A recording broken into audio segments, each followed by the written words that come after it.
Destiny War Chapter 1 Axon charged across the landscape of Vaison Nui, weapon at the ready.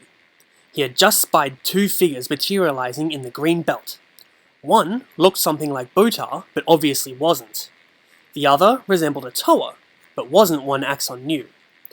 The first thing he had learned after being assigned to this place was subdue first, ask questions later. The Botar lookalike spotted Axon first and tried to block him. A sweep of an armoured fist sent him sprawling. Axon was on top of the Toa in the flash of a heartlight, axe blade at the intruder's throat. "Who are you?" growled Axon. "What do you want here? Talk!" "My name is Krakua," the Toa answered, trying in vain to push the axe away from his neck. "I was sent to find you. You're needed." "Who sent you?" asked Axon. "Toa Helrix. Use your mask, you'll see I'm speaking the truth." Axon did just that, calling on the powers of his Kanoi road, the Mask of Truth. To his surprise, it told him that his captive was indeed being honest. He got up and let Krakua get to his feet. "Your Order of Mata Nui then," Axon said. "I see recruiting standards have slipped a little." Krakua paid no attention to the remark. Instead, he said, "Come with us. Your presence is required on Daxia." Before Axon could object, the Botar type had come close and activated his teleportation power. The three of them vanished from Vaison Nui, only to reappear in the Order of Mata Nui fortress on Daxia. Axon had been there before, so its appearance was no surprise to him. The sight of his former partner Brutaka was, though. Not to mention the huge dragon next to him, whose bulk almost filled up the Great Hall. "Things must be desperate if they're calling on an old war rahi like you," Brutaka said with a smile. "Oh, by the way, have you met Tall, Green and Gruesome here? Don't mind the scales and teeth, but you might want to stay downwind of him." "Brutaka," said Axon. How did you get out of the pit?" "They let me out early for good behavior," Brutaka smiled. "But I'm the least of the shocking faces around here. This is it, my friend. The Order is about to come out of hiding after all these years. Helrix told me so herself." "What did she say?" "Two words," said Brutaka, his smile disappearing. "Destiny War." The Dark Hunter known as Ancient stood on the beach of the island of Odina. Behind him, rebuilding of the fortress destroyed by Pohatu Nuva went on rapidly. His eyes scanned the waters, watching for the return of Lariska from her mission. He was anxious to hear just what she had seen and heard. A cry made him look up. It came from a bat-winged rahi wheeling through the sky, one not native to Odina. He recognized the creature as one bred for long-distance flying. More than once the Dark Hunters had used them to send messages back and forth to agents on other islands. But the flying creature up above did not come from another Dark Hunter. As a half-dozen more joined it, they began flying in a pattern recognizable to no one on the island but Ancient.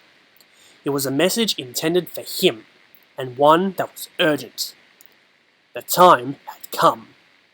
He had to seek out the Shadowed One and try to make him see the only possible future for the Dark Hunters. And if the Shadowed One, his old friend, failed to see reason, Ancient would have to kill him. Elsewhere, Vaison paced in his cell on Daxia. Across the corridor were two great water tanks. In one swam the 6 Paraka, now mutated into water snakes. In the other was a bizarre-looking being others refer to as Karzani, who seemed to Vaison to be quite insane. And Vaison knew insane. When Brutaka's team had first escaped the island of Artax with Makuta Miserex, they had flown to a barren island in the middle of nowhere. After a short time, Brutaka had them on the move again, this time to a place called Daxia. Brutaka explained that the location of the island had always been a secret before, but that secrecy didn't matter anymore. Neither, apparently, did gratitude, as Vaison and Rudaka were both thrown into cells immediately upon arrival. Vaison, frankly, was disappointed. Sure, he had tried to steal the Mask of Life, and yes, he had tried to kill the Tori Nika once, twice. And okay, he had made an effort to trade their lives to the Zyglak in exchange for his. It's not like that had worked. And he had volunteered, well, been forced, or actually been threatened with bodily harm if he didn't help, but he did aid in the rescue of Makuta Miserex. And what was his reward? A cold cell, an uncaring guard, and nothing nearby he could use to kill the Paraka. Was that justice?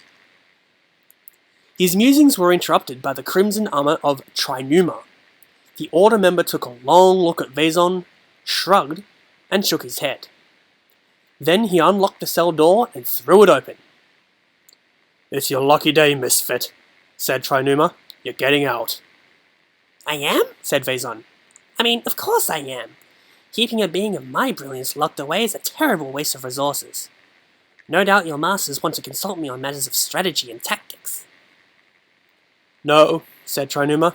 "I think they said something about needing someone who could die horribly without being missed. So, naturally, they thought of you." Vaison's addled brain processed what Trinuma said, and somehow decided it was a compliment. Well, naturally, he replied. Lead on, and let me show you all how dying's done. To be continued.